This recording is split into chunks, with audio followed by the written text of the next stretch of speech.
అనగా అనగా రామాపురం అనే ఊరు. ఆ ఊళ్ళో గోపయ్య అనే ఒక రైతు. నేను ఈ పేదరికం భరించలేకపోతున్నా.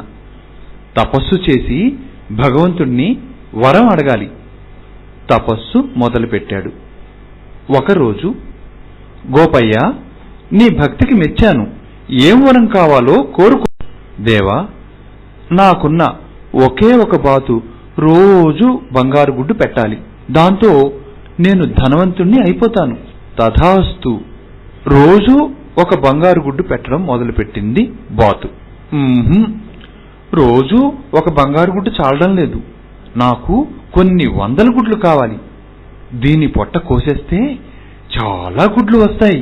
నేను లక్షాధికారిని అయిపోతా. పొట్ట కోయగానే బాతు చనిపోయింది. అయ్యో, నా దురాశ ఎంత పని చేసింది. లోపల ఒకే ఒక గుడ్డుంది. ఇక ఇది గుడ్లు కూడా పెట్టలేదు. ప్రతి ఒక్కరికి ఆశ ఉండాలి, కానీ దురాశ నష్టాన్ని